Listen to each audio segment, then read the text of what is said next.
Sí, hola, sí, buenos días, por favor. ¿Nos podemos ir sentando, por favor? Sí, buenos días, por favor.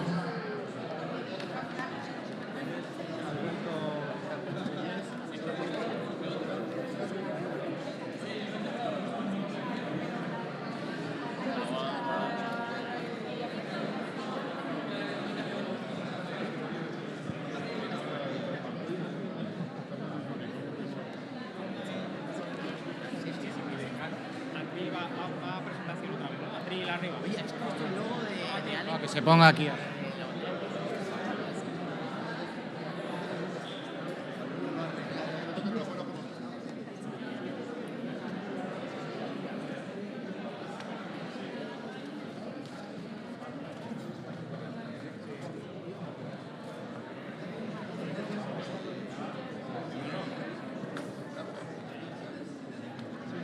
A ver, por favor, ¿nos podemos ir sentando?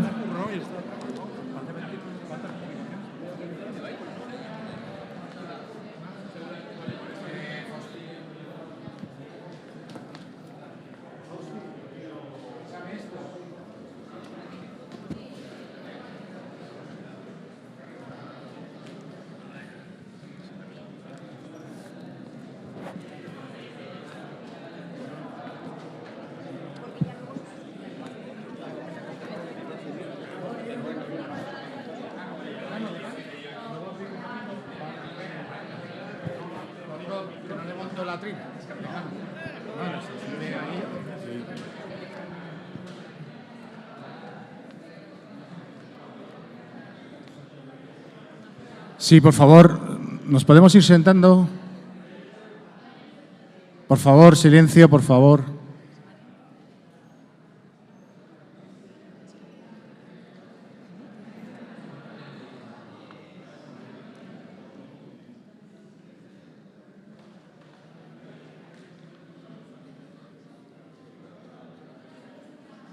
Bueno, sí. Tiene la palabra el señor decano del Ilustre Colegio de Abogacía.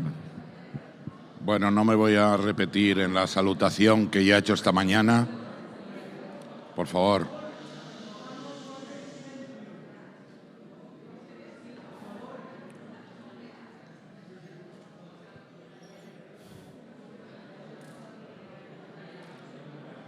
Digo que no me voy a repetir en la salutación que he hecho esta mañana con ocasión de esta segunda mesa de las llamadas grandes firmas o firmas grandes y la relevancia que tenéis en España, no solo como abogados excelentes, sino también como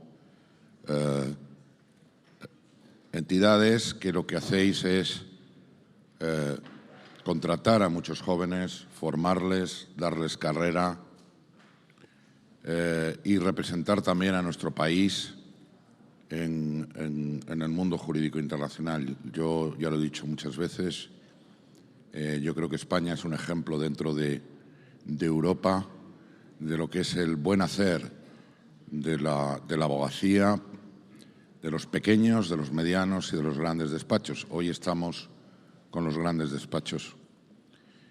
Y lo que no quería es, y ya no me extiendo más porque no andamos muy bien de tiempo, es dejar de agradeceros profundamente, no solo que estéis aquí, sino vuestra solidaridad con el colegio en la financiación de este 425 aniversario.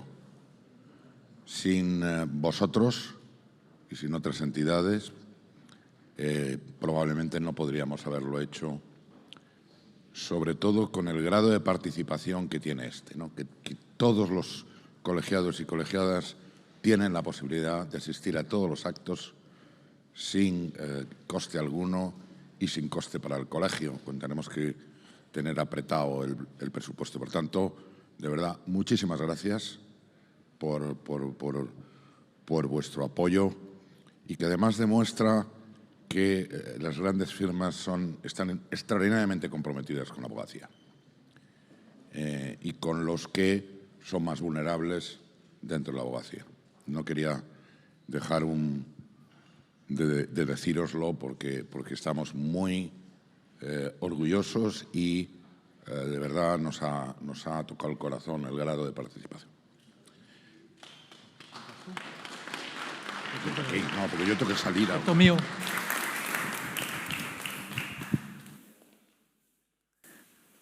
Buenas tardes, Ignacio. ¿Tiene ya el micro? Va, fenomenal. Bueno, buenos días a todos.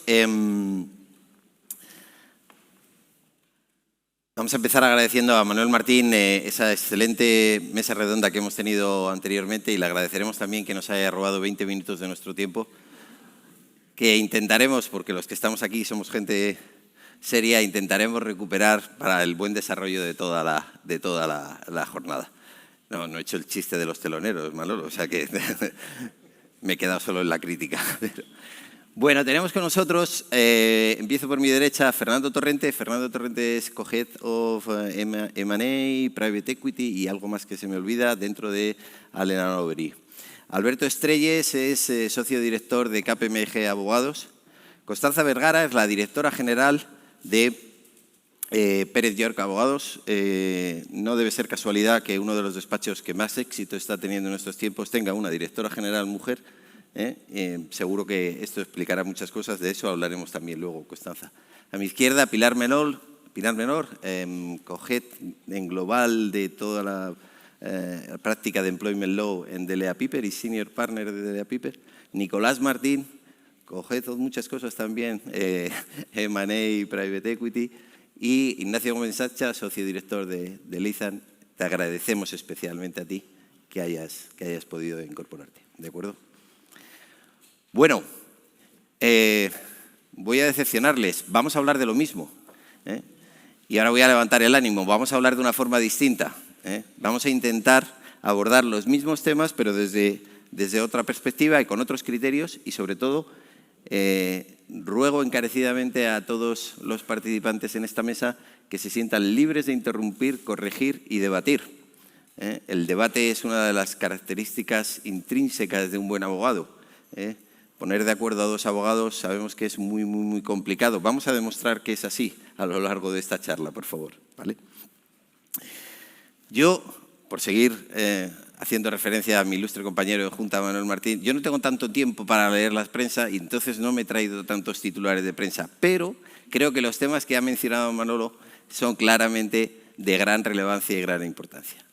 Y si hemos atendido a la anterior mesa redonda, ha quedado claro que probablemente hay una unanimidad entre los despachos grandes a la hora de decir cuál es la preocupación o el elemento fundamental, clave, al que se enfrentan en este momento, como es el talento.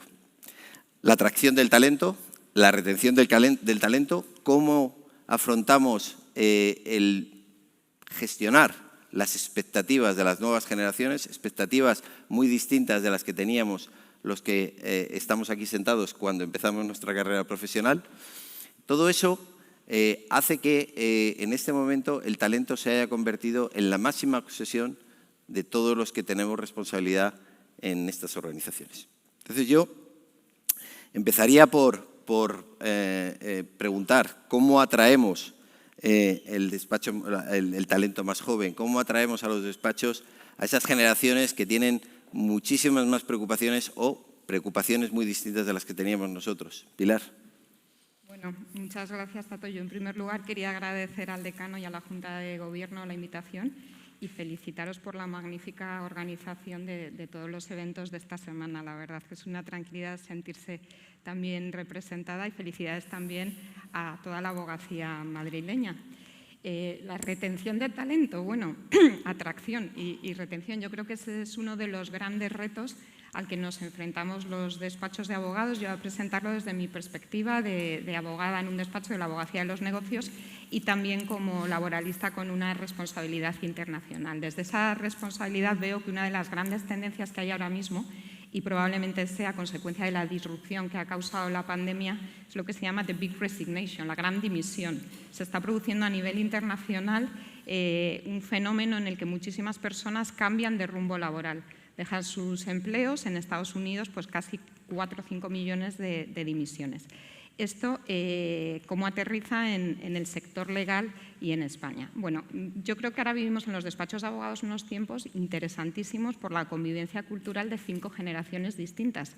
La generación silenciosa, generación X, baby boomers, X, millennials y ahora la generación Z, que va a ser la que va a dominar el mundo del mercado de trabajo y de los despachos en las próximas décadas.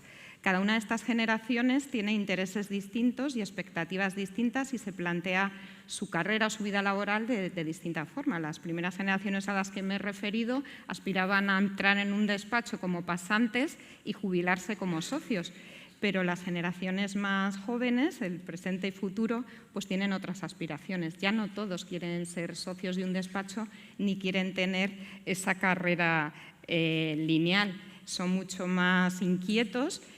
Tienen otra formación, están muy bien formados y tienen formación en habilidades distintas que nosotros a lo mejor no tenemos tanto. Dominan el mundo de la tecnología, inteligencia artificial, blockchain, ciberseguridad, una serie de temas donde nosotros todavía a lo mejor tenemos una asignatura pendiente. Hay un informe muy reciente de la IBAN, International Bar Association, sobre la abogacía joven, es un informe de este año, y da un dato un poco escalofriante. Dice que en los próximos 5 años más de la mitad de los abogados jóvenes cambiarán de trabajo.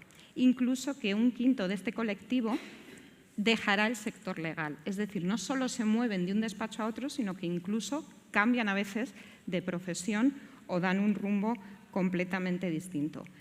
¿Por qué se está produciendo este fenómeno con carácter general y dentro de la abogacía? Bueno, yo creo que la pandemia, una de las cosas que ha provocado es una reflexión mucho más intensa sobre nuestras vidas, si nuestro propósito vital está alineado con nuestra actividad profesional, si nuestros valores son los mismos que los de nuestra organización, y ese interés que ya estaba ahí hace tiempo por una mayor flexibilidad, pero que se ha acelerado muchísimo con la pandemia. Yo creo que es una de las cosas que más demandan las nuevas generaciones, que también son mucho más impacientes. Yo creo que buscan esa recompensa inmediata, esa inmediatez, quieren trabajo interesante, quieren participar, quieren aportar. Yo creo que cada vez es más frecuente que en los despachos veamos lo que se llaman shadow committees o comités de asociados que asesoran a la alta dirección de los despachos en determinados temas, como por ejemplo todo el tema de la tecnología.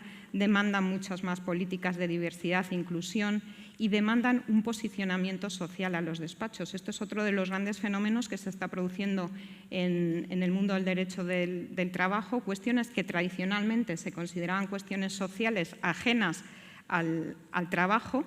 Ahora los empleados, los abogados, exigen un posicionamiento. Ejemplos, movimientos como el Me Too, Black Lives Matter y ahora el posicionamiento respecto a la guerra en Ucrania, que ha sido muy relevante para los despachos internacionales. Eso está haciendo que los despachos pues, repensemos y rediseñemos toda nuestra propuesta de valor como empleadores. En DELEA, por ejemplo, nosotros estamos trabajando en lo que llamamos el New Deal, el nuevo acuerdo con nuestros abogados, y pasa por 3 ejes. La confianza, el eje de la confianza, confiamos en nuestros profesionales y eso nos permite establecer políticas de flexibilidad, de trabajo en remoto. A veces el obstáculo para el trabajo en remoto es la confianza. La apreciación, valoramos vuestra aportación, el reconocimiento es muy importante y lo esperan las nuevas generaciones.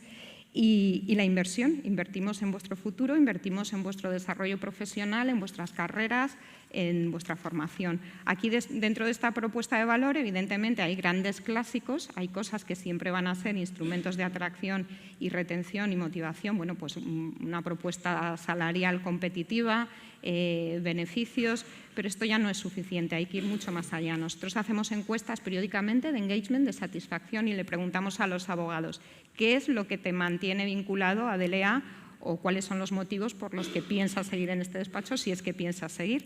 Y curiosamente el tema de la retribución está en 5º lugar, es decir, que hay la retribución económica, la compensación en dinero. Hay muchos otros temas. Ahora se habla mucho también del concepto de salario emocional y ese es otro de los grandes retos que ofrecemos en materia de beneficios que no sea exclusivamente económico. La incorporación de los criterios de sostenibilidad a la estrategia, el pro bono, muy importante, de esto cada vez preguntan más. y la experiencia internacional, las posibilidades de tener una experiencia internacional, de tener un secondment, de tener una experiencia de trabajo en otro país. Y yo creo que alrededor de estos ejes gira todo y estamos todos, bueno, pues estableciendo medidas de flexibilidad, de conciliación, la desconexión digital, otro de los grandes retos. Los abogados ya no quieren vivir en esa situación de alerta permanente, que en los despachos internacionales es un reto, porque cuando el cliente español apaga el ordenador, lo enciende el que está al otro lado del Atlántico. Y bueno, pues la verdad que yo creo que el reto para los profesionales de recursos humanos y para los socios directores de los despachos es enorme, pero muy interesante. Gracias, Pilar. El dato que daba sobre la encuesta de la IVA, que un quinto de los nuevos abogados iban a dejar el sector legal, eso se complementa con otro dato, que es el hecho de que cada vez hay menos estudiantes en las facultades de Derecho y que de esos estudiantes en la Facultad de Derecho cada vez hay menos que desean acceder a la profesión y cursan el máster de acceso a la abogacía. ¿Pensáis que la abogacía, y esto es una pregunta absolutamente, ¿pensáis que la abogacía ha dejado de ser atractiva o está perdiendo atractivo entre los más jóvenes? ¿Nos cuesta más convencer a los más jóvenes para...? Hombre, yo creo que el modelo de negocio nuestro tiene que cambiar. Es decir, antes probablemente un despacho pues directamente se veía como un sitio donde iban a poder desarrollarse y éramos atractivos, y ahora yo creo que tenemos que vender nuestra profesión y tenemos que vender el despacho. Es decir, estamos, yo creo que en general, teniendo problemas en atracción y a veces es tanto por la lucha que tenemos entre los diferentes despachos para atraer, como que a veces no encuentran los perfiles por la gente que no quiere. Y yo creo que tenemos que tratar de vender también nuestro modelo de negocio y repensar sobre él y reinvertirlo, en parte. ¿Algún comentario más? ¿Alguno? ¿No? Talento joven, en el otro lado, talento senior, cada vez más importante porque además yo creo que bueno, es un tema simplemente demográfico, la esperanza de vida aumenta, cada vez más, digamos, el otro día, el lunes, teníamos la oportunidad de entregar medallas a colegiados con 60 años de profesión. No eran muchos, es cierto, pero allí estaban y colegiados con 50 años de profesión. Es decir, frente a las normas habituales en los despachos con edades tasadas de salida, pues evidentemente parece que en algunos casos esas edades suponen una pérdida considerable de talento. Nicolás, en Herbert Smith, ¿habéis hecho algo específico para este tema? En primer lugar, muchas gracias por la invitación y enhorabuena al decano y a toda la Junta de Gobierno por la organización de esta semana, que las que tiene una pinta y ha sido extraordinaria hasta ahora. Bueno, yo creo que el tema de los seniors es un debate no solo para la abogacía, yo creo que es un debate de la sociedad y en particular de las empresas de servicios profesionales. Este problema no es solo un problema de la abogacía, yo creo que lo vemos en el sector de la consultoría, en el sector de la banca de inversión, y creo que en el ámbito de la abogacía yo diferenciaría claramente cómo se aproxima este problema por parte de los despachos nacionales, de los despachos internacionales. Creo que en los despachos nacionales, mi sensación, yo no estoy en un despacho nacional, es que lo afrontan con una mayor flexibilidad y permiten de alguna forma retener el talento senior de una forma mucho más natural. Es decir, si alguien quiere continuar en el ejercicio de la abogacía pasado una determinada edad, pues normalmente en el despacho nacional se le acomoda y se le busca pues una fórmula para que continúe. En el ámbito internacional tenemos por un lado el mundo americano, y tengo aquí a mi izquierda Ignacio, y en el mundo americano también son muy flexibles y son muy prácticos. Al final, si tienes yo he llegado a estar sentado con un abogado de 75 años de una firma en Nueva York negociando un contrato y dándole a la tecla. Entonces, son muy prácticos y si al final alguien quiere continuar trabajando y tiene cartera de clientes, pues adelante, ¿no? En cambio, en el mundo, digamos, inglés, que es de donde estoy yo, y tenemos algunos representantes también de despachos ingleses, pues son mucho más rígidos. Son organizaciones mucho más rígidas en ese ámbito y la verdad es que, como digo yo, a partir de los 55 años, pues un socio de una firma internacional empieza a ser como un lince ibérico, ¿no? Una especie en extinción, ¿no? Y no son nada flexibles, la verdad, son muy rígidos por su fórmula de rotación y realmente pues es muy extraño ver a un socio más de 60 años en una firma inglesa. Y luego las soluciones que les dan pues son siempre transitorias y realmente no quieren tener a gente a partir de 60 años, lo cual para mí es un error extraordinario. Creo que es clave retener el talento senior, evidentemente no el talento senior ocioso, sino el talento senior obviamente que aporta Y para ello, pues las fórmulas deben ser básicamente muy ajustadas a cada persona. Es decir, yo no creo que puedas establecer personas de valía, de seniority, pues una fórmula rígida de, bueno, pues a partir de ahí tienes un escalado de puntos, pasas a ser advisor. No, yo creo que cada caso requiere su medicina, y en el caso concreto nuestro de Herbert Smith, pues la verdad es que pues nosotros pues estamos tratando de introducir esa flexibilidad, por lo menos desde Madrid. Es cierto que en Londres, como en otras firmas, pues siguen con estas estructuras mentales, y yo me he hartado de discutir en foros allí pues la conveniencia y la necesidad de retener ese talento senior, pero va un poco dentro del DNA de estas firmas. En fin, yo creo que es un reto para nosotros hemos colaborado con la Fundación Senior de Endesa, hemos colaborado en varias iniciativas desde el despacho. A mí me parece esencial, me parece una pena para una sociedad tener a gente talentosa con 60 años que esté en su casa o que se esté buscando la vida o básicamente dedicándose a bajar handicap, ¿no? Yo creo que lo interesante es encontrar una fórmula imaginativa para que esas personas puedan continuar desarrollando su profesión, quizás de otra forma, más ajustada quizás a su realidad personal y más ajustada quizás a la clientela que puede trabajar con esas personas. Y no hay una fórmula mágica, sinceramente. Yo creo que es un tema de cada uno. Yo estoy viendo una evolución también en otros ámbitos, por ejemplo en banca de inversión. En banca de inversión yo creo que cada vez hay más gente más senior, se está quedando más gente senior, lo cual también al final, como sabéis, hay una conexión entre también, por ejemplo, en fondos de private equity. Ahora estamos viendo gente también bastante senior que sigue en ellos, que no se están jubilando.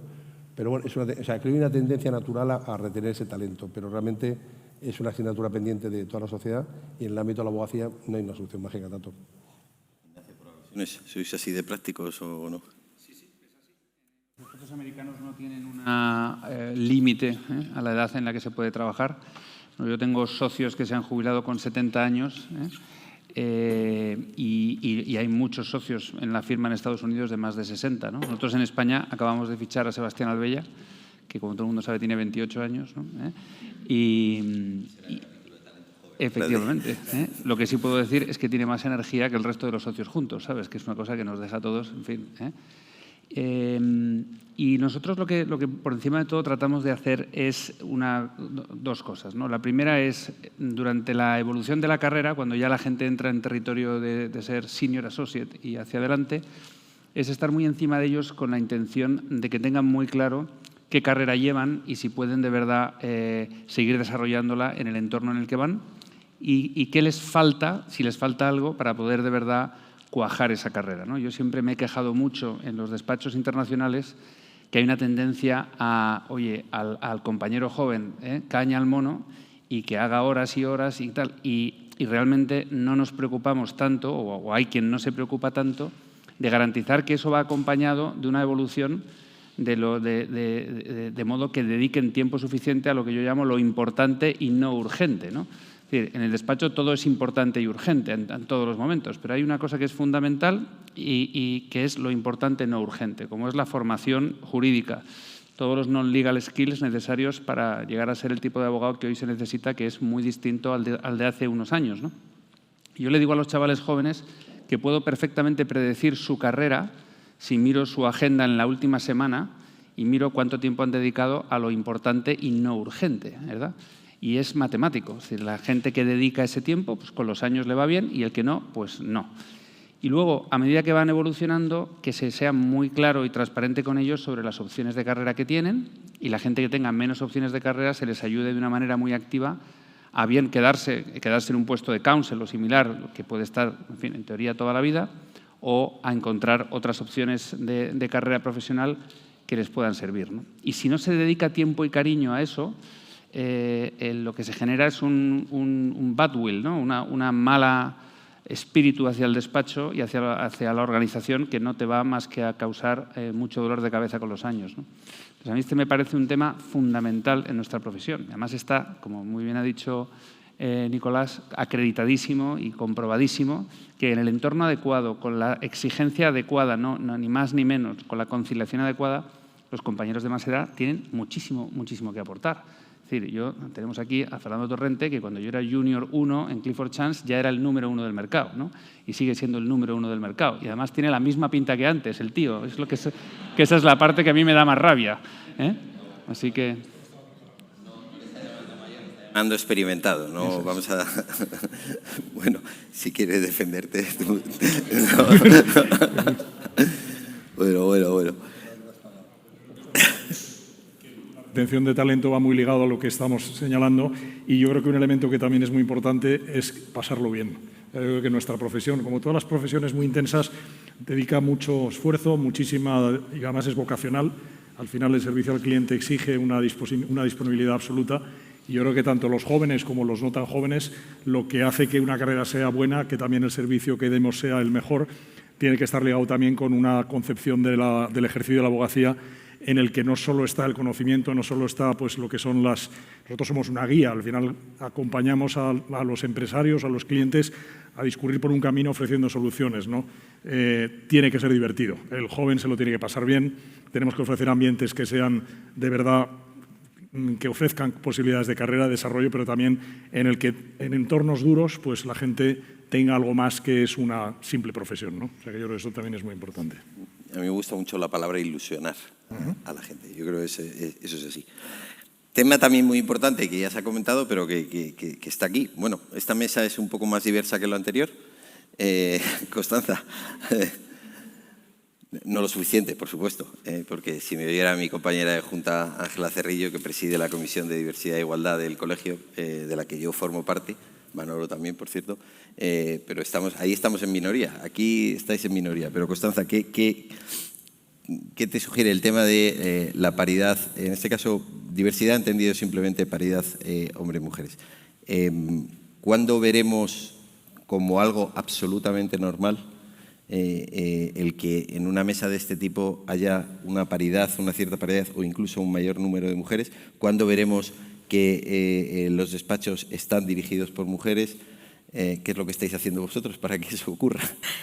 Pues lo primero, muchas gracias por la invitación hoy y enhorabuena por toda la organización. Tengo poca voz hoy, pero espero que me oigáis bien. Pues lo primero, me encantaría saber la respuesta a esto. Es difícil hablar de políticas de éxito, es difícil, pero creo que hemos ido recorriendo camino, pero aún queda por hacer, ¿no? Lograr la paridad yo creo que es establecer medidas en los despachos en las distintas fases, es decir, no solo en el punto de cuando se está analizando, cuando van a convertirse a socios o socias los potenciales candidatos y candidatas, sino que desde las distintas fases, es decir, por ejemplo, desde el propio recruiting, ¿no? Vigilar la perspectiva de género en la tramitación, en cosas tan sencillas como la tramitación de candidaturas, que a veces parece una obviedad, pero desde el inicio mirar estas cosas, tener políticas concretas. Es más fácil en los juniors, antes decíais que ahí es difícil atraer el talento, a mí me parece más difícil retenerlo en los juniors. Los juniors yo creo que todavía hay cierta cancha, es más en los seniors y en encontrar el talento femenino en las seniors. Luego es muy importante no pensar que hay políticas para lograr la paridad generales dentro de un mismo despacho para todo. Yo creo que las áreas de práctica, por ejemplo, son distintas. Nosotros sí hemos hecho un diagnóstico y hemos visto que hemos logrado paridad en determinadas áreas que yo llamo quizá más organizadas de procedimientos, como pueden ser procesal, fiscal, laboral, penal, económico, sectores regulados. Ahí nosotros hemos logrado la paridad. Sin embargo, el corporate sigue siendo un área más compleja, quizá por el tipo de asuntos, por el tipo de asuntos del que se trata y las necesidades de los clientes, ¿no? Entonces, ahí es importante enfocar el problema. Nosotros hemos creado, por ejemplo, una cosa que se llama Women in Corporate, donde analizamos cuáles son las que tienen potencial desde muy pronto, formación para ellas de liderazgo. Ahí hay un tema también de retención del talento femenino, ¿no? Que no me voy a extender porque creo que lo vamos a hablar en general aquí también. Programas de mentoring, concienciar a todos desde los más jóvenes a los más seniors, socios incluidos, a eliminar cualquier barrera que siempre hay, aunque pensemos que en nuestros despachos no lo hay, siempre lo hay, ¿no? En este proceso es muy importante que los órganos, las comisiones que hay, tengan la obligación o el cometido, ¿no?, de vigilar esto de forma activa, preguntar cuando llegan candidaturas dónde están las de las mujeres, si no los hay, porque puede ocurrir que en ese momento no lo haya, por qué, y ponerle remedio. Y obviamente pues el plan de igualdad es un documento muy importante. Nosotros acabamos de darle una vuelta al plan y hemos insertado en este plan medidas concretas, acciones concretas, medibles y con plazos, ¿no? Y ahí se trata de pues, poner políticas que para las personas que influyen en esos procesos, las personas que están metidos en el recruiting, las propias comisiones de igualdad dentro de los despachos, los comités que deciden qué retribución va a haber y cómo se analiza, en fin, y dar mucha formación contra los sesgos, etcétera, que yo creo que en muchas organizaciones pensamos que no los hay, pero lo sigue habiendo. En conclusión, creo que hay que pues poner políticas en selección y contratación, en dar formación y sensibilización, tener un seguimiento activo en la promoción y plan de carrera, hacer diagnóstico y análisis de la retribución que se hace no solo por departamento, sino de forma transversal en todo el despacho, medidas obviamente de corresponsabilidad, flexibilidad, por supuesto, y una buena comunicación interna de los despachos queremos esto y además cuidar el lenguaje en ese sentido. Gracias, Constanza. Has utilizado, Alberto, antes una expresión que me ha gustado, que es repensar las organizaciones. ¿En esto también tenemos que repensar las organizaciones, el modelo de organización? Tenemos que... Muchísimas gracias, antes no te lo he dicho. Muchas gracias a la Junta de Gobierno por la invitación. Para mí es un placer estar aquí. Cuando hablamos, bueno, antes de entrar en tu pregunta, a mí sí me gustaría hacer una precisión. Cuando hablamos de talento, yo mismo muchas veces utilizo la palabra retención. Sin embargo, hay una palabra que yo creo que expresa mejor lo que queremos decir, ¿no?, que es fidelizar. Porque retención suena más a forzar y fidelizar realmente es generar las condiciones para que alguien voluntariamente quiera estar, ¿no? Entonces, el por qué me preguntas tú esta cuestión, y para contestarla yo creo que también es bueno señalar algunos datos, ¿no? ¿Por qué estamos perdiendo talento femenino? Ahí, bueno, en los estudios e informes periodísticos vienen a decir que la mayoría de los profesionales en nuestra profesión, entre los 25 y los 45 años, son mujeres. De hecho, el informe del Consejo General de la Abogacía de 1 de marzo del 2020 señala que entre 25 y 30 años el 58,54% de los profesionales son mujeres. Es más, ese informe señala que a socias directoras solo llega un 5,3%. Era del 2020, realmente ha cambiado, ¿no? Pero también hay informes que dicen que a socias llegan solo entre el 15 y el 20%, con lo cual claramente ahí hay algo, ¿no? Y si hablamos algo de manera más general, hay un informe de la Organización Internacional del Trabajo que se llama Romper más allá del techo de cristal, ¿por qué las empresas necesitan incorporar a las mujeres en puestos directivos? Señalan que aquellas empresas que tienen una cultura inclusiva, hablando en igualdad entre hombre y mujer, pues consigue una serie de objetivos, es más probable, ¿no? Por ejemplo, hablan que la productividad y la rentabilidad, la probabilidad es un 63%. De atraer y fidelizar el talento, hablan de un 60%. De mejorar la reputación, habla de un 59%. Es decir, todo eso nos lleva claramente a que algo está ocurriendo, ¿no? De hecho, el propio Estatuto General de la Abogacía, en el preámbulo, señala que se deben promover medidas para conciliar la vida laboral y familiar y se necesita, además, avanzar en la igualdad entre hombre y mujer. Todas las empresas, todos los despachos estamos adoptando medidas, ya ha comentado antes Constanza esas medidas. Nosotros también tenemos pues, programas como Take the Lead, que también es bueno, para el desarrollo del talento femenino y, bueno, pues, y más cuestiones, ¿no? Como también Focus Group, pensando sobre esta idea, también buenas prácticas para que en la evaluación de las mujeres no existan sesgos. Pero bueno, los datos son muy tozudos, es decir, ya los he expuesto anteriormente y claramente pues no está llegando el talento femenino a donde, bueno, a los puestos donde realmente se toman las decisiones, ¿no? Y ahí sí que creo, en ese sentido, que hay que repensar pues parte de nuestro modelo, parte de nuestro negocio, es decir, las medidas que ahora yo creo que se están profundizando más, o bien no ponen el foco suficiente, o bien se adoptan de manera aislada, o bien, bueno, pues no se identifican bien las necesidades, ¿no? Y yo, para saber en qué hay que repensar, yo creo que también es bueno preguntar por qué las mujeres se van, ¿no?, de nuestros despachos. Y yo creo que hay ahí, bueno, dos razones. Obviamente es muy complejo, pero yo, bueno, cuando he hablado con algunos profesionales que se han ido, básicamente yo saco dos conclusiones. Una es que piensan que es imposible en nuestra profesión, en nuestros despachos, conciliar la vida personal y fundamentalmente con el cuidado de hijos con la vida profesional. Y la segunda, que si hay reducción de jornada, si hay cierta, bueno, pues, disponibilidad o cierto tiempo que no se es disponible para la empresa o que en determinado periodo pues, se ocupan otras tareas diferentes a las habituales, pues que no se va a ascender, ¿no? Entonces, bueno, pues yo creo que claramente hay una realidad, pero también, por otro lado, hay unas creencias, ¿no? Yo creo que, en primer lugar, ahí sí que tenemos que repensar cómo los socios y la alta dirección comunican a los equipos. Es decir, en esos casos, pues claramente yo creo que hay que tratar de convencer que es una percepción y no una realidad. Es decir, tratar de que también ellas mismas rompan ese techo de cristal. Ahora vamos al campo de la realidad y efectivamente eso también pasa, con lo cual de ahí la adaptación de las medidas que se señalaban, ¿no?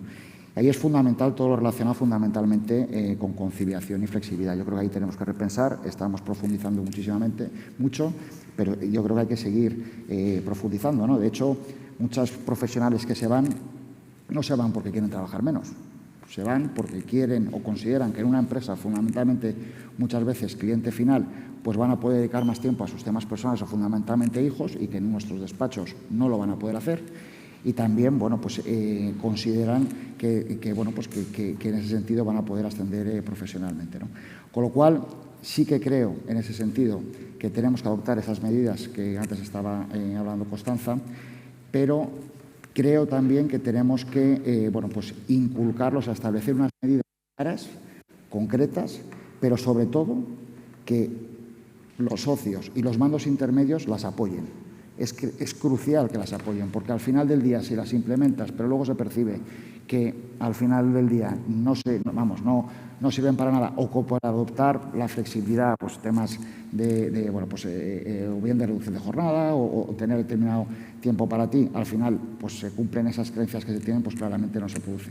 Yo creo que ahí, y también estamos en ello, es una forma de repensar el negocio, todo el tema de la digitalización ayuda porque el tema de la digitalización, tanto en la relación con los clientes, en la relación con las administraciones, espacios colaborativos, el Teams para tener reuniones virtuales, todo eso yo creo que ayuda, pero como decía, insisto, es fundamental que realmente haya esas políticas claras y que al final del día se apoyen.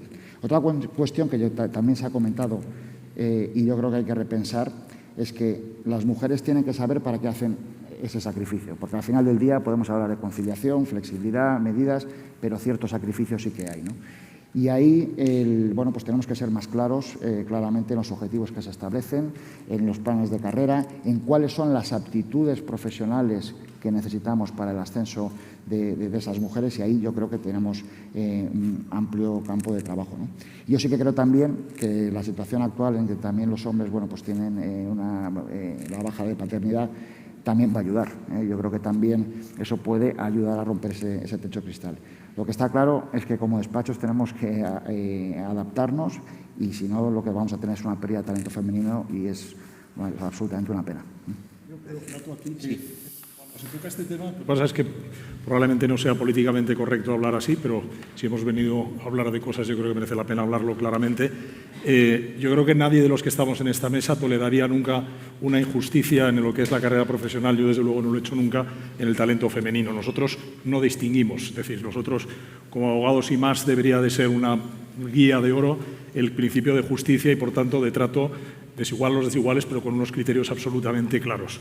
Lo que ocurre es que nosotros tenemos una presión extraordinaria de negocio, y nuestros despachos nos miden en unos términos que son de maximizar rendimiento a toda costa. Produce muchas veces esquizofrenia, y la esquizofrenia es que queremos dar carrera a las madres, ese es el problema fundamental, y el otro factor, y es un factor interno. Nosotros internamente, mientras queramos tener un rendimiento en el que el profit per point, por utilizar lo que nosotros en el mundo anglosajón usamos, es decir, que casi es lo que ganas por punto de acción que tienes en la sociedad, ¿no?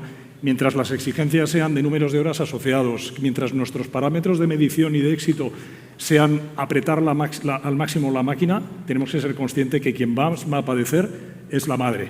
Y, por tanto, lo que no podemos es tener un discurso que sea, por un lado, de una exigencia tan dura y a la vez querer ofrecer lo que en definitiva. Y luego otra es una presión exterior. Mientras el mundo no cambie, y el mundo de los negocios al que nosotros nos dedicamos es un mundo en el que el dinero manda y el dinero no tiene ni horas ni tiene días. Le da igual que sea un sábado, un domingo, una fiesta. ¿Cuántos de los que estamos aquí hemos parado el coche saliendo de vacaciones con tu familia, has dejado a tu familia, te has vuelto a la oficina? Yo recuerdo años en los que he tenido vacaciones un día, tengo 4 hijos. Eso es, para cualquier persona es durísimo, pero para una madre lo es especialmente si está en unas circunstancias en las que tiene que atender unos hijos en casa de una edad. No porque sea una cuestión de hombre o de mujer, sino porque hay momentos en la vida en que eso es así. Hablarlo muchas veces parece que estás tocando un tema que no es correcto, pero es la realidad. Y esa presión exterior, si no cambia, nosotros es muy difícil que seamos capaces de cambiarlo internamente. Porque si tú pierdes a un cliente porque no le atiendes un sábado, un domingo, lo va a atender otro. Esto es como nosotros somos médicos de emergencias, no somos... Por eso hay que también que orientar, hay que dar oportunidades, hay que tener claro, a lo mejor hay que tener un rendimiento distinto, hay que ser capaces a la abogada madre, hay que darle todas las posibilidades, todas las herramientas para que pueda desarrollarla con plenitud, pero en la que no le mandemos un mensaje que sea imposible de conciliar, porque es que no es que sea qué herramientas damos, es que nosotros mismos nos estamos haciendo una trampa en el solitario. Y si el socio quiere ganar más, pues tiene que saber que indirectamente lo que va a hacer es frustrar a lo mejor la carrera de madres que querrían hacer lo mismo, pero que a lo mejor no pueden. O si tienen que atender una práctica que es así de dura, pues... Evidentemente hay una carrera desbocada por la rentabilidad que va un poco en contradicción con esos mensajes en los que hay evidentemente muchísima corrección política anglosajona, ¿vale? Pero yo daría un mensaje de optimismo. Yo vengo de una firma, mi firma, la Senior Partner es mujer, la mitad del council de que era miembro eran mujeres, y las estadísticas de socias mujeres en los últimos 10 años no han parado de incrementar. O sea, realmente todas esas medidas que realmente en España estamos en pañales comparado con otros países, dan sus frutos. O sea, yo en ese sentido daría un mensaje de optimismo y creo que probablemente dentro de 10 años, en este foro que se celebre dentro de 10 años por el 435 aniversario, estoy seguro que el análisis y el diagnóstico y los datos que tú has aportado, Alberto, serán diferentes. Sí, yo aquí quería lanzar el mensaje de que falta conciencia del business case de la diversidad, que es precisamente lo que dice Nicolás, de la diversidad y de la igualdad. Reporta beneficios económicos a las empresas y en materia de rentabilidad. Y eso hay que visibilizarlo. Los equipos más diversos, equipos directivos me refiero, donde hay mujeres, hay muchos estudios. Hay un estudio de McKinsey que explica muy bien cómo tiene y aporta beneficios concretos en materia de rentabilidad. La diversidad en sentido amplio, no solo de género, cultural, y luego el tema de la maternidad. Yo creo que aquí lo que falta, y es la asignatura pendiente de la sociedad española, es la corresponsabilidad. Es que estamos enfocándonos en la mujer como madre, que es la que tiene la carga de las responsabilidades familiares. No, es que un hijo tiene un padre y tiene una madre. Y las mujeres abogadas no estamos menos comprometidas ni dedicamos menos horas por ser madres. Yo soy madre, he sido madre de mellizos siendo ya muy mayor y siendo socia directora de un despacho de la abogacía de los negocios, con toda la exigencia que eso conlleva, y siempre he estado al nivel de lo que se me exigía. Yo creo que los despachos tienen que pisar el acelerador.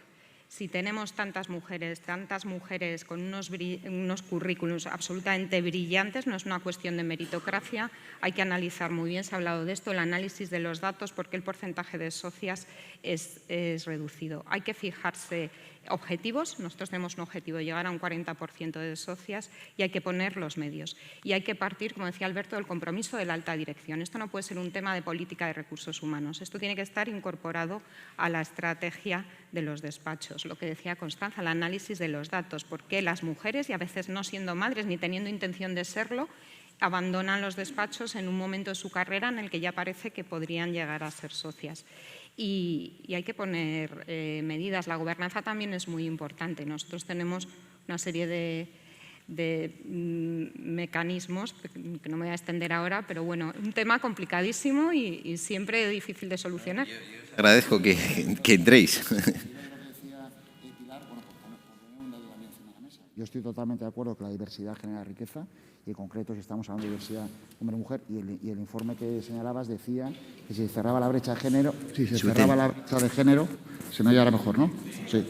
Si se cerraba la brecha de género, se generaba una riqueza de 231.000 millones, que es como el 18,5% del PIB. Lo digo por poner el dato a lo de la riqueza que señalaba Pilar. No, yo iba por hurgar en la herida, yo iba a señalar una cosa, que es que al final hablamos de diversidad, hablamos de paridad, hablamos de la importancia de las mujeres y inmediatamente sale la palabra conciliación-flexibilidad. Entonces, ¿la conciliación-flexibilidad es solamente para las mujeres en los despachos? Ignacio. Yo creo que afortunadamente en eso hemos avanzado muchísimo y creo que además las nuevas generaciones se están también concienciando, ¿no? Nosotros no somos ejemplo en particular de nada, pero lo que hemos hecho es establecer exactamente los mismos beneficios sociales para hombres y mujeres en todo caso. Por ejemplo, la baja de maternidad, pues hay 6 semanas obligatorias, derecho a 16 semanas. Nosotros las hemos dado para hombres y mujeres, las hemos extendido a 22 semanas, de las cuales además se pueden coger las que quieran antes del parto. Es decir, que hombres y mujeres indistintamente pueden hacerlo como consideren oportuno y con plena igualdad. Y lo están haciendo, lo bueno es que lo están haciendo y observamos que sin ninguna tacha por parte de los colegas.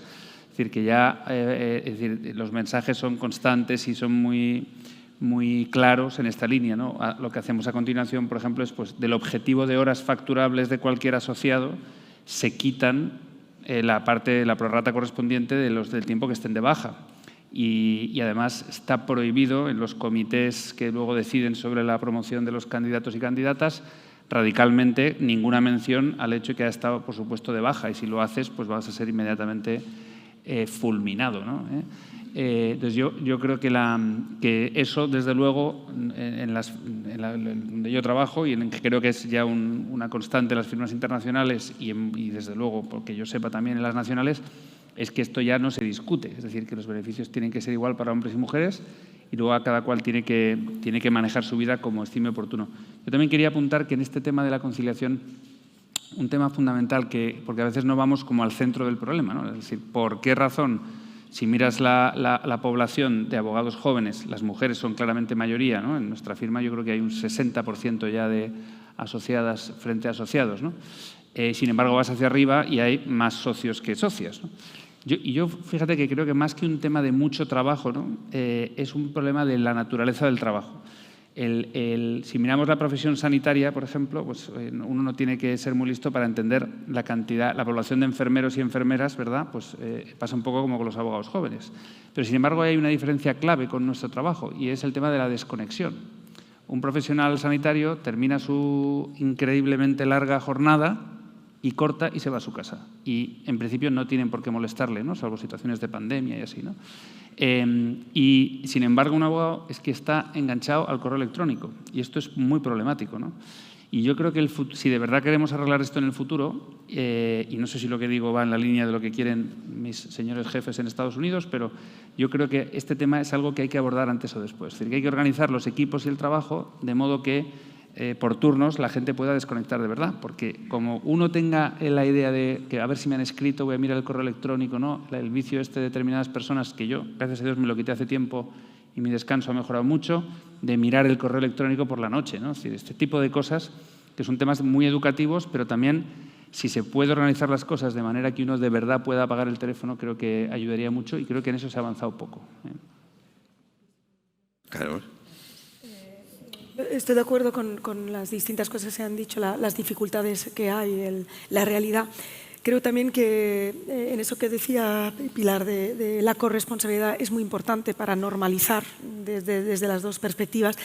Y también, si bien a las abogadas, a los abogados les gustan las normas generales, también hay que ir a los casos distintos. Hay mujeres que a lo mejor quieren hacer una carrera más larga, otras más lenta. O sea, hay que también buscar políticas de flexibilidad que puedan adaptarse a los distintos casos y entender que no siempre todas quieran llegar a la vez y es mejor que ralenticen o ir más lento en lugar de abandonar, que es muchas veces lo que ocurre, ¿no? No lo ven posible, entonces abandonan. Pues hay que buscar que vean que es posible y que se puede llegar un poco más tarde o organizarse de de otra manera y se puede perfectamente acabar llegando. Creo en general que la abogacía está dando pasos de todas formas en esto, en todo lo que se está comentando. O sea que vamos por buen camino. Es un tema cultural o social, es decir, en el despacho no vamos a decirle a un padre que atienda mejor en su casa a su mujer, porque no, es decir, y creo que en eso, con ese mensaje de optimismo, no solo se ha cambiado mucho y se ha mejorado, sino que creo que también podemos decir, por lo menos los que estamos aquí, que hemos hecho lo necesario. A mí no me cabe en la cabeza, insisto, yo tengo 4 hijos, yo he dejado mi casa y me he ido a poner pañales o lavar a mis hijos y no ha pasado nada. Quiero decir, no se me ha ocurrido pensar o dar biberones porque, digo, no, es que yo no lo tengo que hacer. Yo creo que nosotros tenemos una manera de entender la vida en la que las tareas que son propias de una familia pues las atendemos con un concepto de respeto máximo y dedicación a nuestras mujeres, por tanto que las queremos, ¿no? Y por tanto creo que en eso también reivindico la... Ahora, el que lo hace mal, evidentemente, pues mal hecho, y eso hay que abordarlo de una manera drástica, y culturalmente pues yo creo que tenemos que tomar todas las medidas que sean necesarias, porque eso no puede ser así, ¿no?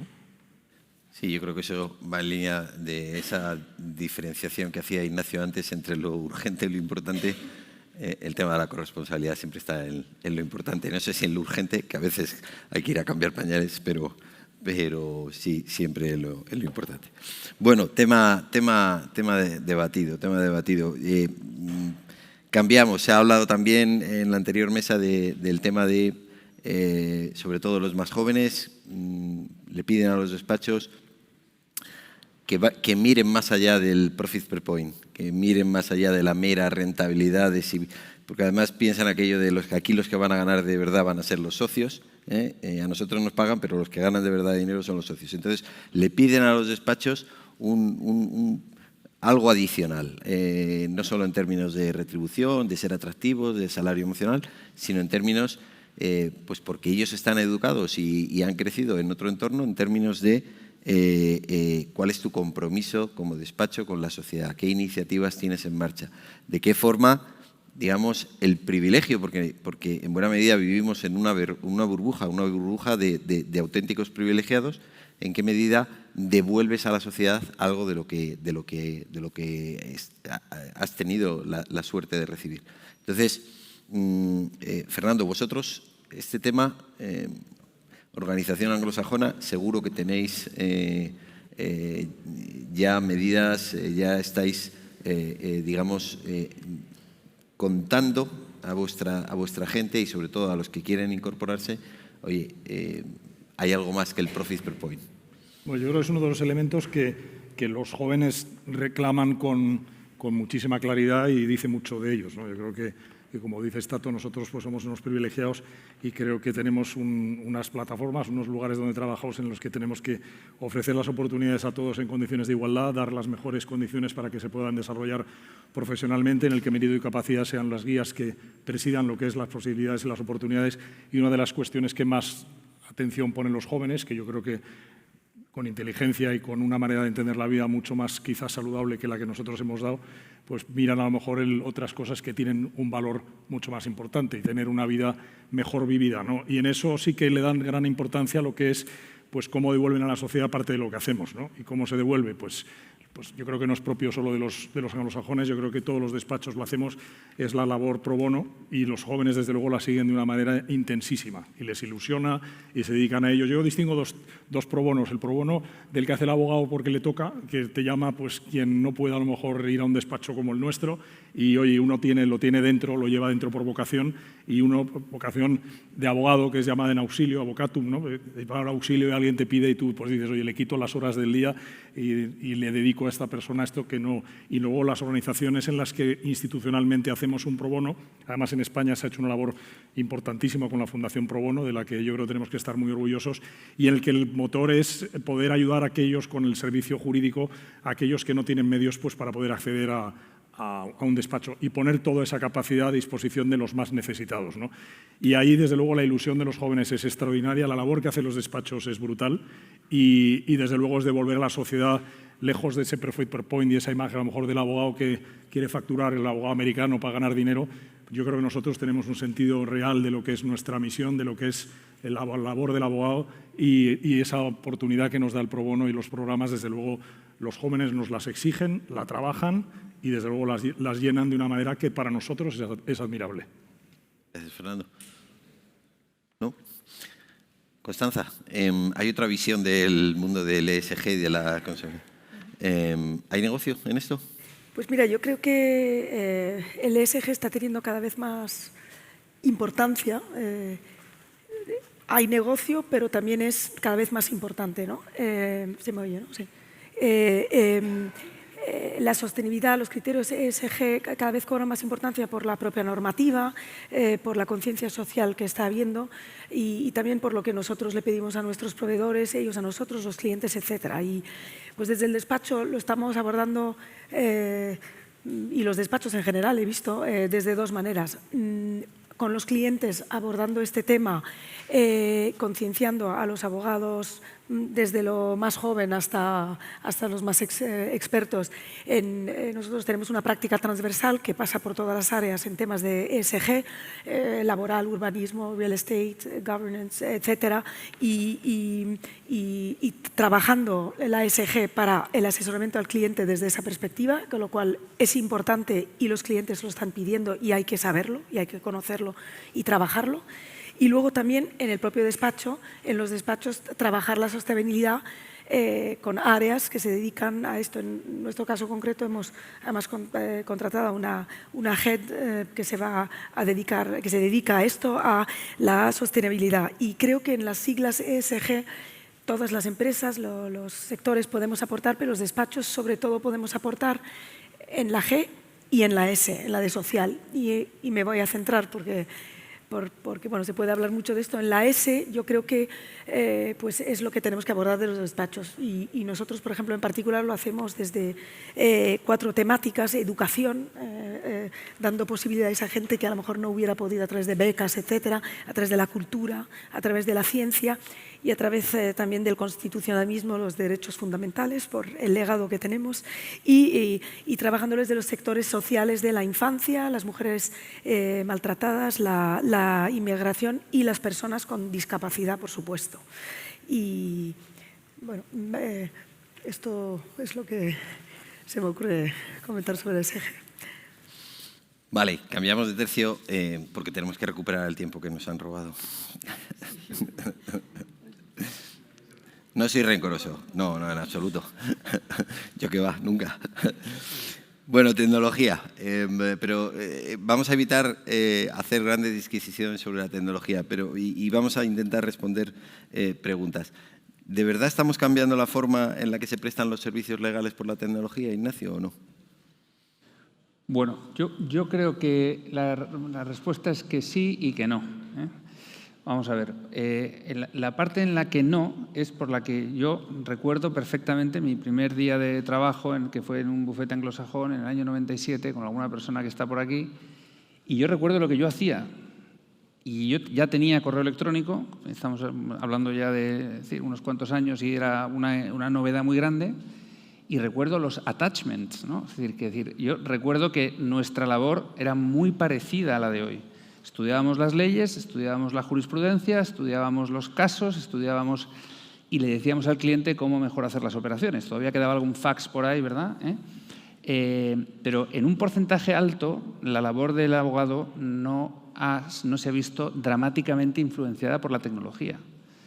Lo que sí que creo es que va a haber cambios muy grandes en determinados tipos de ámbitos y que creo que son aquellos en los que la tecnología tiene, digamos, la partida ganada más rápidamente.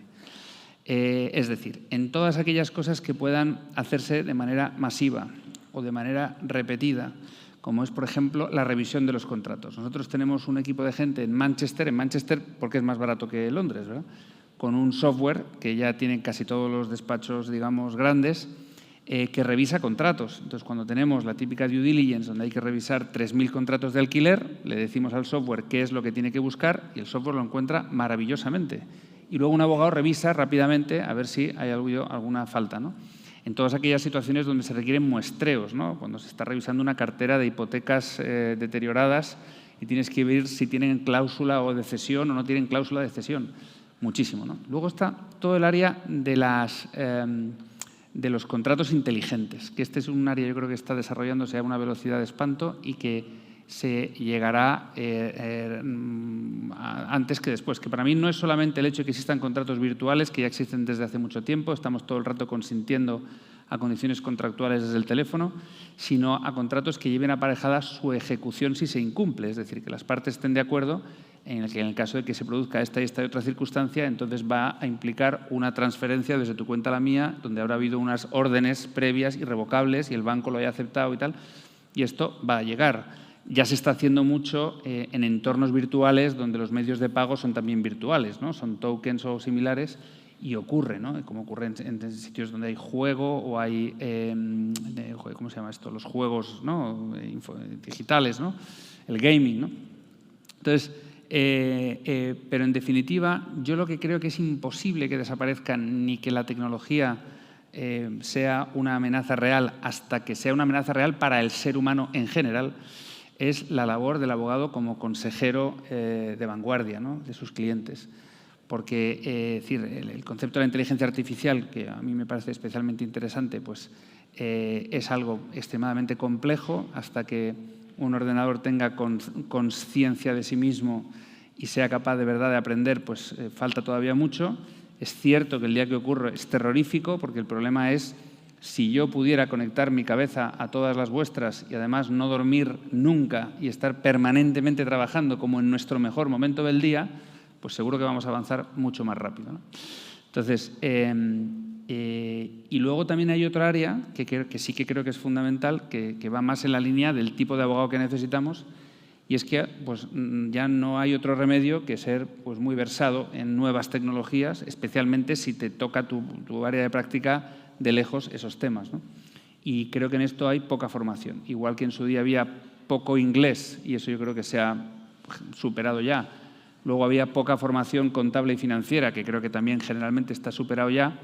Yo creo que lo que falta ahora es una formación, es decir, que la formación del abogado incorpore de una manera más decidida formación en nuevas tecnologías, porque es muchísimo más sencillo entenderse con un cliente que te está hablando de un problema, por ejemplo, ¿no? Ahora ya no se hacen bueno, sí se hacen IPOs, sino ICOs, ¿no? Que es lo que son ofertas de colocación de tokens.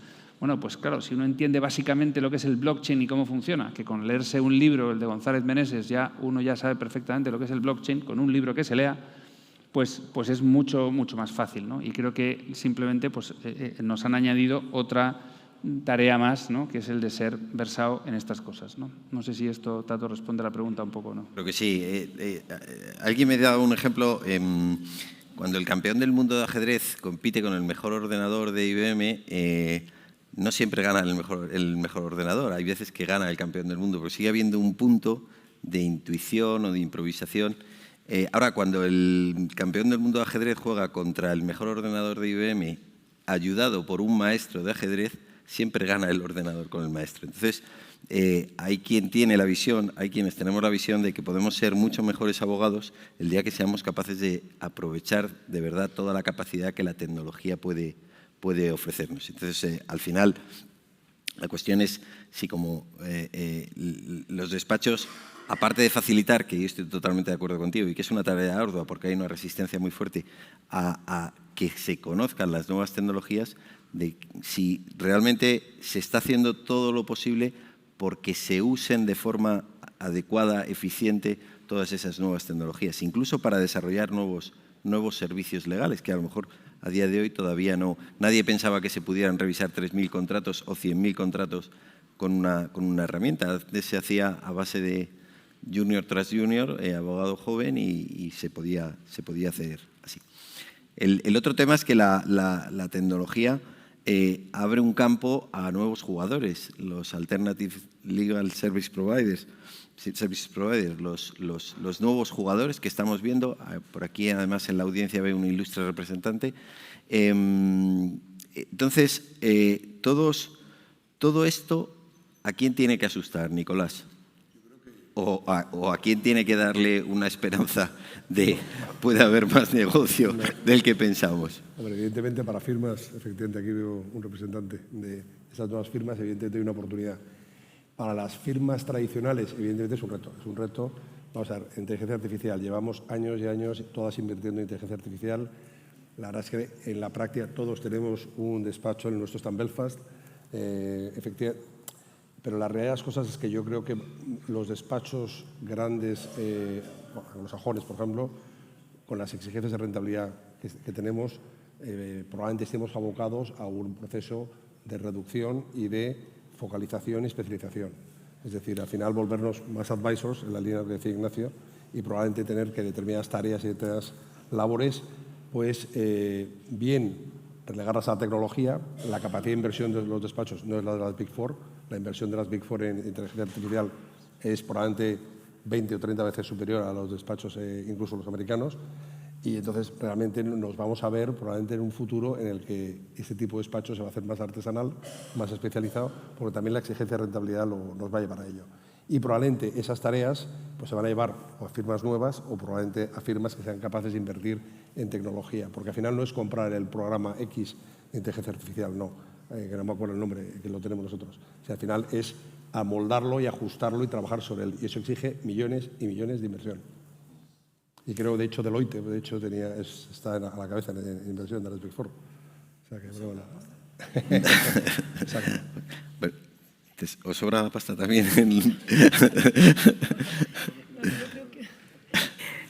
Yo creo que la tecnología tiene evidentemente cosas muy positivas en todo lo que hemos hablado antes y en la atracción del talento, en todas esas cosas, no solo de cara al cliente, a la eficiencia, etcétera.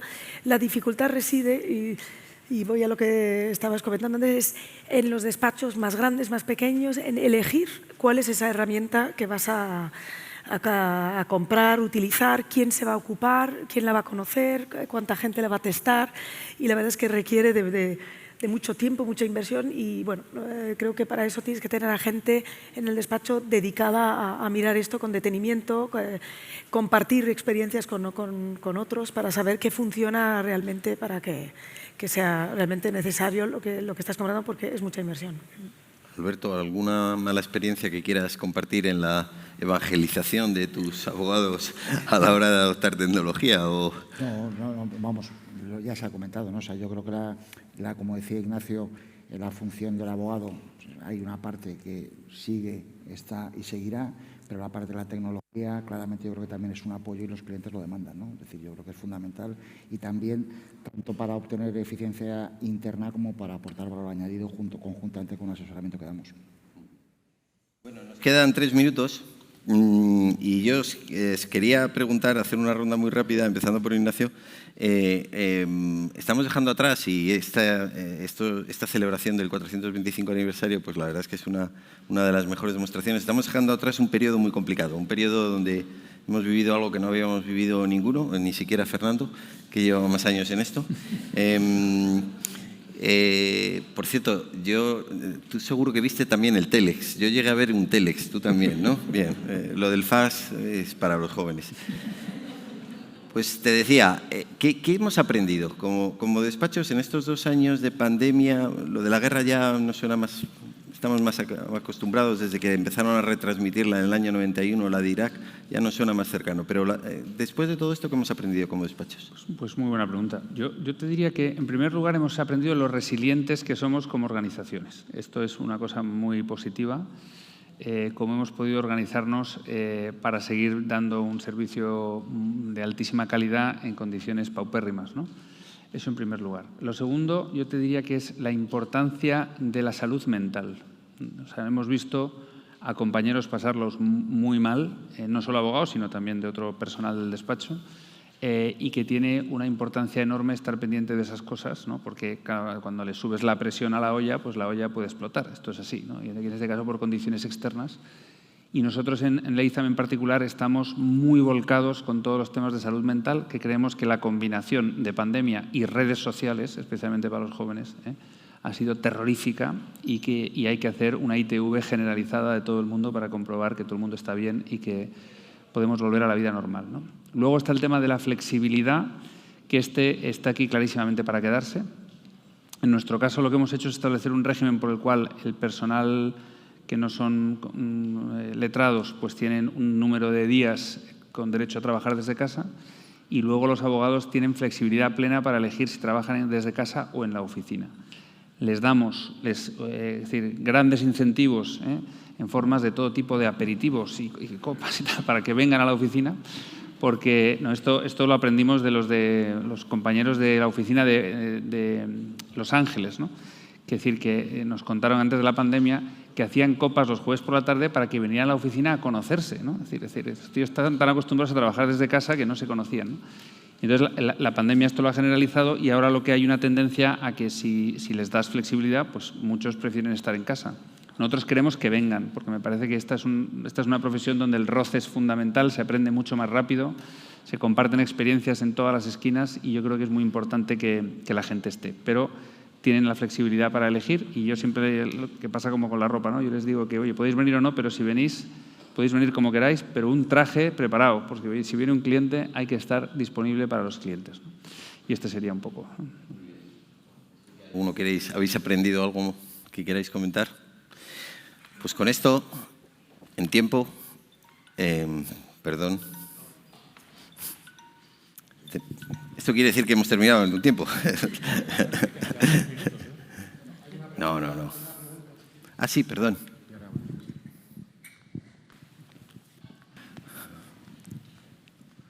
Nos alegra ver que hay alguien en la audiencia despierto.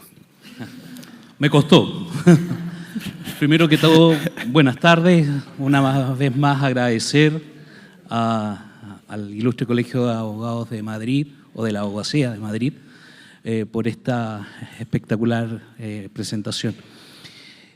La pregunta es para el panel. ¿Cuál es la visión que ustedes tienen? Yo vengo de Chile, de ultramar, de los territorios de ultramar. ¿Cuál es la visión que ustedes tienen de Latinoamérica o Iberoamérica en el desarrollo de los despachos, o como nosotros llamamos en Chile, de los estudios jurídicos? En el sentido de la visión que tienen de colaboración y de cooperación. Y si en virtud de esa cooperación también están dispuestos a traer estos talentos de Latinoamérica. Yo puedo. Sí, claro. La es fundamental. O sea, yo creo que la suerte que tenemos de compartir lo que compartimos hace que los lazos sean tan estrechos que cualquier despacho que no considere pues Hispanoamérica como una zona de especial relación pues está perdido, ¿no? No solo por el lazo afectivo, histórico y cultural, sino por razones obvias. Nuestras empresas han sido capaces de desarrollar y de alcanzar unas cotas que en el año 2006 eran la envidia del mundo, pues gracias a la riqueza que nos han ofrecido esos lazos. Y quizá yo lo puedo decir desde un despacho anglosajón que está en un despacho español. Los despachos españoles lo han hecho de una manera activa, han abierto oficinas con despachos de distintos países, y los que no tenemos esa capacidad, pues porque a lo mejor no tenemos un despacho, tenemos unas alianzas extraordinariamente fructíferas que nos permiten poder colaborar de una manera en la que el valor es, como digo, extraordinario. Un poco autocrítica, porque estuve durante una temporada liderando la iniciativa latinoamericana del despacho, y es verdad que hay magníficas relaciones con despachos. Hay magníficos despachos en Latinoamérica, magníficos abogados, pero es verdad que yo miro con cierta envidia ese flujo de abogados, por ejemplo, de Australia, Nueva Zelanda hacia Inglaterra, que no existe entre Latinoamérica y España. Y la verdad es que eso es algo en lo que tendríamos que trabajar. Nosotros en el despacho actualmente tenemos 2 abogados latinoamericanos, pero realmente deberíamos hacer muchísimo más. Hay una magnífica cantera de abogados allí, y deberíamos intentar buscar fórmulas para que haya una mayor comunicación entre ambas jurisdicciones. Por caso, nosotros tenemos lazos muy estrechos con distintas oficinas en Latinoamérica, porque nosotros no tenemos despacho ahí, pero los lazos que tenemos son muy fuertes con distintos despachos en cada país. Tenemos programas de secondment de aquí para allá y de Latinoamérica hacia aquí. En estos momentos tenemos varios en el despacho, y tenemos un proyecto de contratación del talento LATAM. Hemos firmado algunos convenios incluso con universidades aquí en España que están trayendo talento latinoamericano al despacho. oficinas en Latinoamérica, pero no me voy a centrar en esto. Yo quería aportar un toque de optimismo a lo que decía Nicolás, cuál puede ser esa herramienta de una mayor conexión o interacción. Yo creo que hay una muy potente, que es la docencia. En mi experiencia dando clases en programas de posgrado para abogados, cada vez veo más estudiantes latinoamericanos. Y yo creo que eso es muy enriquecedor, esa experiencia de formación de juristas ambos lados. Espero que también haya españoles allí. Yo creo que es muy interesante y es una forma de fomentar esa conexión cultural que es importantísima. Yo creo que España, en las relaciones incluso europeas con Latinoamérica, desde el punto de vista de inversión, puerta de entrada, de salida, y esa conexión cultural no hay que perderla nunca. Muy bien. Otra pregunta. Hola, ¿qué tal? Seguramente mis alumnos de posgrado en la Universidad Carlos III, cuando explico, su objetivo fundamental, o la mayor parte de ello, es querer entrar en un gran despacho. Y yo qué les tengo que decir, porque cuando se ha hablado mucho de talento, no se ha explicado lo que es el talento o qué es lo que se busca, qué engloba el talento. Y si el talento tiene un denominador común para el gran despacho, para el despacho pequeño, para el autónomo, seguramente, efectivamente, el contexto del talento, depende de dónde se ponga, evidentemente es distinto, no tiene nada que ver. Hay un denominador común. La inteligencia emocional, ¿les puedo decir yo a mis alumnos que es un valor? La bondad también. La flexibilidad en cuanto a la expectativa de encontrarlo en un despacho o en su vida. O quizá retirarse a los 50 o a los 55. ¿Eso también es talento? Ahí os lo dejo. Gracias. Pregunta, ¿eh? Me ha encantado tu pregunta. Yo te diría que absolutamente sí a todo. O sea, lo primero que te diría es que lo que hay que decirle a los estudiantes es que se tienen que convertir en grandes abogados para que hagan más grandes a los grandes despachos o a cualquier despacho donde estén. Y que ser un gran abogado es una cosa muy compleja, ¿no? Yo me voy a atrever a contar una anécdota que me contó una vez nuestro decano, que está aquí sentado con nosotros. Y es que trabajando con su maestro entonces, don Luis María Díez Picazo, le decía el gran maestro Díez Picazo: a ver, hazme una nota, un dictamen sobre no sé qué, ¿no? Entonces ahí estaba nuestro querido José María y venía con su dictamen, se lo entregaba, lo leía, y don Luis Díez Picazo, que también tuve la suerte de tener de profesor y que era un tío realmente, en fin, suyo, ¿no? Hacía así y lo tiraba a la papelera, ¿no? Y a continuación decía, mejóralo, ¿no? Entonces venía José María con el siguiente versión, ¿no? Lo leía así y hacía así y le decía, mejóralo, y no le decía otra cosa. Y a la versión número 14, no sé si recuerdo bien, hizo así, sacó la pluma y la firmó. Y dijo, mándasela al cliente, ¿no? Entonces, yo creo que hay que motivar mucho a la gente en la idea de que trabajen en pro de convertirse ellos en grandes abogados, de entender qué talentos tienen que desarrollar. Para empezar, soy un gran defensor, lo he sido toda mi vida, de que el trabajo gana al talento siempre que el talento no trabaja. O sea, es que esto es fácil, ¿no? Y hay que desmitificar completamente el talento, ¿no? Y hay que glorificar al trabajo, que es lo que al final vale, ¿no? Y creo que hay que explicarles que además de los talentos específicamente jurídicos, hay toda una panoplia de talentos no jurídicos, ¿no? En el área de, tú lo estabas diciendo, la inteligencia emocional, de cómo vender, ¿no? ¿Cuánta gente sabe que las ventas están dominadas por dos principios, ¿no? El de la aprobación social y el de la escasez? Pues esto yo lo aprendí leyendo un libro, ¿no? Es decir, tantas cosas que tienen que hacer que, por supuesto, ¿no? Pero que es mucho más importante convertirse en un gran abogado que la sociedad no se puede permitir prescindir de los grandes abogados, ¿no? Y luego ya que no se preocupen, que cuando sean grandes abogados, los grandes despachos les perseguirán. Yo completamente de acuerdo con todo lo que ha dicho Ignacio, y por aportar algo más, yo creo que la respuesta está volviendo a los clásicos.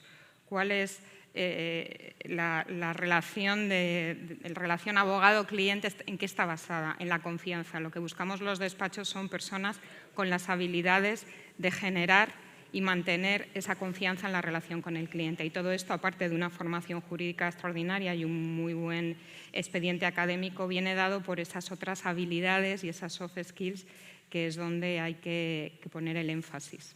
Y, por supuesto, estar alineados, y lo has tocado en la pregunta, con la cultura y los valores, los principios del despacho.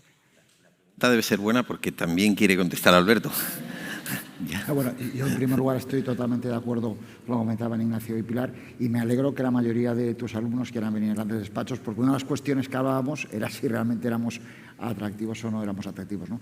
Pero yo, incidiendo en lo que comentabas de inteligencia emocional y en lo que señalaban tanto Ignacio como Pilar respecto a otros valores, nosotros también estamos buscando futuros líderes, y el liderazgo en estos momentos ha cambiado. Es decir, ahora hay un nuevo estilo de liderazgo, más humano, más empático, más cercano a los profesionales. Es algo diferente, se ha tenido que adaptar a lo anterior, por lo cual, por supuesto, que la inteligencia emocional puedes decir que es algo muy importante, aparte de todo lo señalado, obviamente, por Ignacio y por Pilar.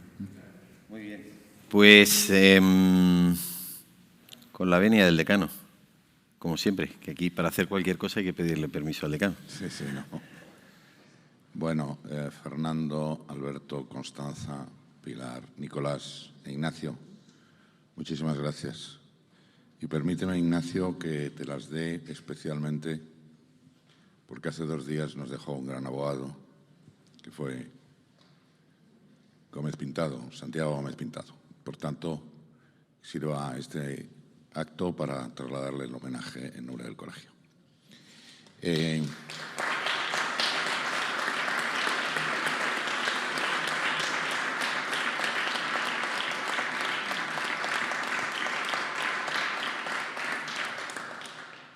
Bueno, muchas gracias por compartir lo que sabéis. Yo creo que al final, pues el compartir le da a los que, en fin, tienen despachos más pequeños que los vuestros, el trasladar vuestro know-how, yo creo que es una gesta de generosidad. Y yo, en relación con el último punto del talento, yo creo que afortunadamente el mundo ha cambiado extraordinariamente respecto de cuando yo empecé empecé hace muchos años y me colegié con 43. Como bien dice Ignacio, el maestro era muy complicado. La palabra era más dura, no era mejóralo, sino esmérese. Y eso una y otra vez, y viendo el papel a la papelera, pues te creaba de verdad una situación muy complicada. Pero lo que digo es que cuando yo empecé, me vais a permitir, no era lo mismo ser hijo de Emilio Botín que ser hijo del portero de la casa de al lado. Porque el hijo de Emilio Botín tenía más posibilidades de colocarse en los sitios, porque había una cosa que se llamaba enchufe. Pero ahora todo el mundo se coloca en los sitios gracias a lo que hace, gracias a lo que estudia, gracias a sus habilidades. En ningún sitio se le pregunta de dónde viene, qué es. Sencillamente cada uno se labra su carrera. Y a mí eso me parece un avance extraordinario. Y lo puedo decir porque en mi vida al frente de 2 grandes firmas era así. Tú no mirabas de dónde provenía nadie. Usted tiene un expediente estupendo, habla idiomas, ha hecho cosas en medio que le ha, demostrado, pues ha trabajado usted en una ONG o se ha hecho la carrera sirviendo copas en un bar y además ha sacado todo matrículas. Coño, usted de verdad es una persona que tiene un talento muy especial, ¿no? Y yo creo que ese es el gran avance que se ha producido en materia de la igualdad de oportunidades y que los despachos grandes son en ese sentido un verdadero ejemplo. Pues nada más. De verdad, daros las gracias y por vuestra contribución en todos los sentidos, económica e intelectual y de know-how al 425 aniversario. Gracias.